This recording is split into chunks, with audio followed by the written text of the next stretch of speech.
Good morning, I'm Lori from Miami Township Library, and this is the first in a series of videos I want to make that will basically serve as a walk down memory lane.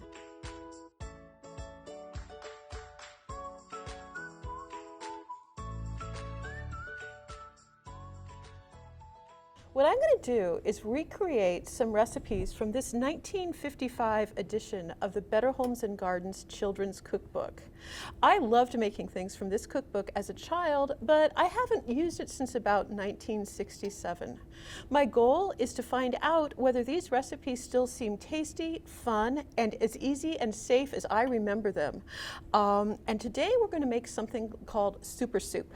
I know this is the time of year when everybody wants a good hearty soup, and even if you have butternut squash available to you, chopping up a squash might not be the first choice method of introducing soup making to a child. I'm going to list the recipe ingredients at the end, but it's easy enough to make that you might not even need it. So, okay, my first thing I'm going to do, I am going to take just a regular can of vegetable beef soup. In the old days, I would have had to have used a can opener. Dump it in here.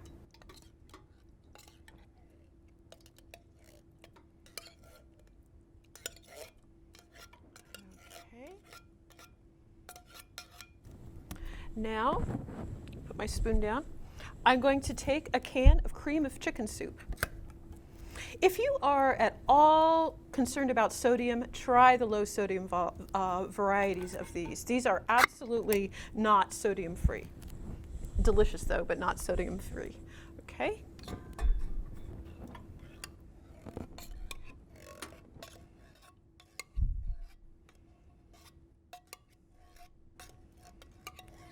right. Okay, going to stir this around a little bit. Now I'm going to dump in a can full of water, and I have measured beforehand, so this is a can full of water.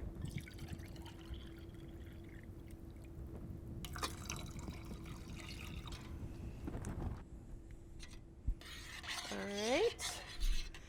And now a can full of milk, same thing.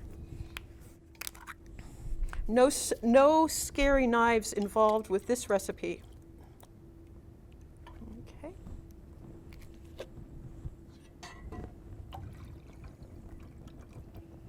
Okay, I'm going to stir it pretty thoroughly until it, kind of looks sort of a tannish color. And now I'm going to wait for just a couple of minutes for this to heat up. Thank you.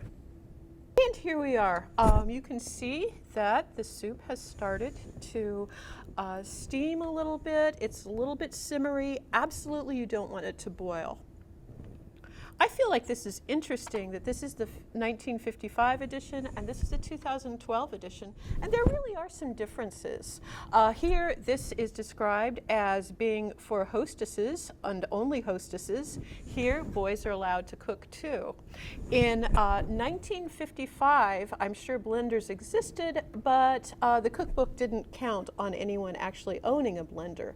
Here in 2012, the cookbook counts on everybody having a blender, and therefore we get to make things like smoothies and to throw in fresh ingredients, especially strawberries, for example. 1955, this counts a lot on pre-prepared foods and processed foods, as you can see. In 2012, people really are a lot more interested in healthy eating and natural eating.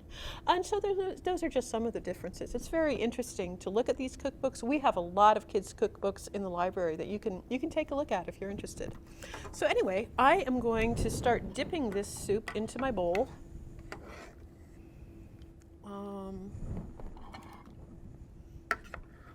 You're going to be surprised, maybe, at how good the vegetables are in this. You want to make sure that everybody gets an equal number of vegetables. It's weirdly important that everyone gets vegetables, unless they hate vegetables, in which case, don't. The recipe suggests that you can also put some pimentos into your soup, and that is absolutely an option. If you don't happen to have pimentos in your kitchen, that is not a problem either. The pimentos really serve as color, and if you heat this up later for leftovers, the pimentos will have sunk to the bottom anyway.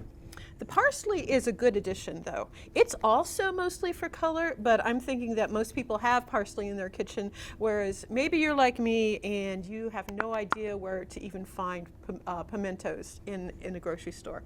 So I'm dumping in some parsley. Entirely by taste. If you happen to have fresh parsley, go for it. I'm thinking that just to be true to the thought of the recipe, I am going to go with parsley in a little thing. Okay, so I'm going to try it now.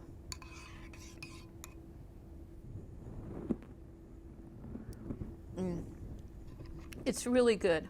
When I was young, I thought the word super soup meant something special, that scientists had come together and named this soup super soup. And in fact, that's not the case. There's many good soups in the world, and this is just one of them.